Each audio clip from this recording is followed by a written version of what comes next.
नाही,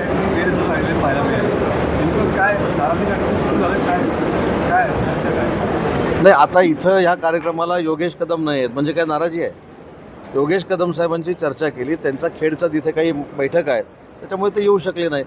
तसंच आमच्या साहेबांसमोर काही काम असेल, काही ते मिटिंगमध्ये असतील किंवा कुठेतरी कार्यबाहुल्यामुळे जाऊ शकले नसतील, त्याच्यामध्ये त्यांची आणि देवेंद्रजींची चर्चा झाली असेल. पण एखाद्या कार्यक्रमाला कोण उपस्थित राहिलं नाही की त्याच्यातनं तर्कवितर्क लावण्यामध्ये काही अर्थ आहे असं मला वाटतं. भाजपचं ऑपरेशन लोटस सुरू झालेलं आहे आणि रवींद्र चव्हाण यांनी म्हटलेलं आहे की ऑपरेशन लोटस सुरूच आहे. काय प्रतिक्रिया असेल? आता युतीच्या प्रचारासाठी आम्ही दोघं एकत्र होतो, त्याच्यामुळं ते कुठं बोलले ते मला माहीत नाही. परंतु काल मुख्यमंत्री महोदयांनी स्पष्ट पद्धतीनं आदेश दिलेले आहेत, उपमुख्यमंत्र्यांनी आदेश दिलेले आहेत की शिवसेनेचा धनुष्यबाणाचा उमेदवार असेल किंवा पदाधिकारी असेल त्याला भाजपामध्ये घ्यायचं नाही, भाजपमधला शिवसेनेमध्ये जायचं नाही. आणि ही जी कार्यवाही आमच्या नेत्यांनी म्हणजे एकनाथ शिंदे साहेबांनी सुरू देखील केली. कालच आम्हाला त्यांनी सांगितलं की सगळ्या जिल्हा प्रमुखांना कळवा, उपनेत्यांना कळवा, आणि तसा आदेश सन्माननीय एकनाथ शिंदे साहेबांचा आम्ही शेवटच्या पदाधिकाऱ्यापर्यंत पोहोचवलेला आहे.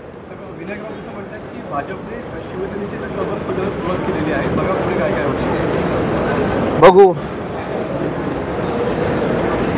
कसं असतं, 3 वर्षापूर्वीचा प्रसंग न विसरल्यामुळं आमच्यावर टीका टिप्पणी होते. काल मी मुंबईतून सांगितलं की माननीय एकनाथ शिंदे साहेब आणि देवेंद्रजींचं बॉन्डिंग हे राजकारणाच्या पलीकडचं आहे. त्याच्यामुळं हे जे काय ट्विट करतात, हे जे काय मुलाखती देत आहेत आणि त्यांच्या मनामध्ये जे काय मनसुबे आहेत ते कधी पूर्ण होणार नाहीत. एवढी चांगली युती या दोघांची आहे आणि आमची सगळ्यांची आहे. एखादी गोष्ट संवाद साधणं म्हणजे नाराजी होत नाही, आणि ते नाराजी जरी असेल ते आम्ही कोणासमोर मांडणार? आमचे पक्षप्रमुख माननीय एकनाथ शिंदे साहेबांसमोर आणि राज्यप्रमुख शासनाचे म्हणून देवेंद्रजींसमोर. तर तिथं चर्चा झाल्यानंतर आमच्या कुटुंबातली चर्चा आहे. पण ताबडतोब बघितलं ट्विट कसे होतात, म्हणजे या सगळ्या गोष्टीचा आसुरी आनंद एखाद्या विरोधकाला कसा असू शकतो हे काल तुम्ही बघितलेलं आहे. असं म्हणाले की देवेंद्र फडणवीस यांनाच आता शिवसेनेतले काही नेते मंत्री हे बॉस म्हणायला लागलेले आहेत, पुढे येईल. दानवे साहेब माझे अतिशय जवळचे मित्र आहेत. कदाचित त्यांनी त्यांच्या मनातली इच्छा बोलून दाखवली असेल. त्यांना बॉस कदाचित भविष्यात बदलायचा असेल म्हणून बॉसचा आता त्यांनी उल्लेख केला आहे. आता ते बॉस एकनाथ शिंदे साहेबांना म्हणतील की देवेंद्रजींना म्हणतील हे मला माहीत नाही, पण त्यांची कदाचित प्रक्रिया ही सुरू झाली असेल. कारण सन्माननीय माजी खासदार चंद्रकांत खैरे साहेब त्यांना काही तिथं व्यवस्थितरित्या राजकारण करायला देतील असं मला वाटत नाही. ते माझे मित्र असल्यामुळे त्यांच्या मनातलं हे बोलतो आहे, आणि मी हे बोलल्यानंतर आणि त्यांनी हे ऐकल्यानंतर त्यांना नक्की समाधान वाटेल.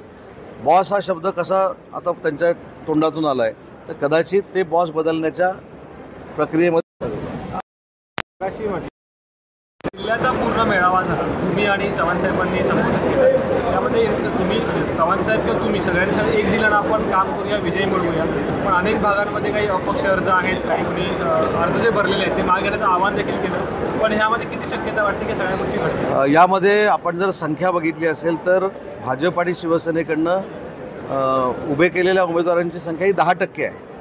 तर त्या संदर्भात मी स्वतः आज आणि उद्या इथं आहे. मी त्या सगळ्या माझ्या सहकाऱ्यांना विनंती करणार आहे. परंतु आपल्या एक लक्षात आलं असेल की आज फक्त 700 युतीच्या पदाधिकाऱ्यांचा मेळावा होता. 700 लोकांनाच आपण बोलवलं होतं.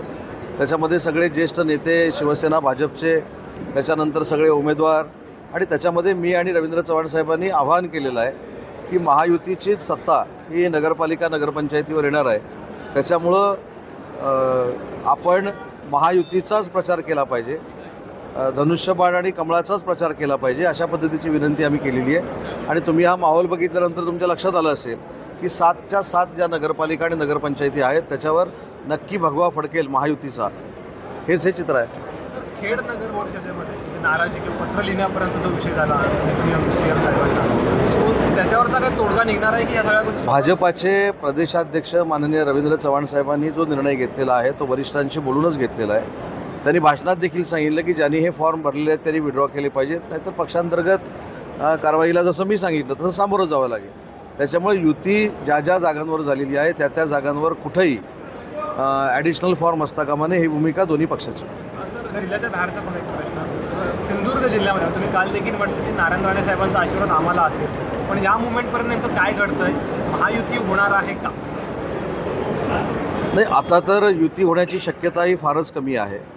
दोन्ही पक्षांनी आपापला प्रचार सुरू केला आहे. एक तुम्हाला मी आवर्जून सांगतो की राणेसाहेबांच्या शब्दासाठी शेवटच्या क्षणापर्यंत माननीय एकनाथ शिंदेसाहेबांच्या आदेशानं आम्ही थांबलेलो होतो.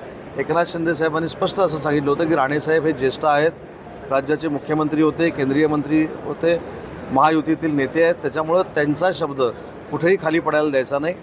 पण समोरच्या लोकांनी देखील हेच राणेसाहेबांना सांगितलं होतं.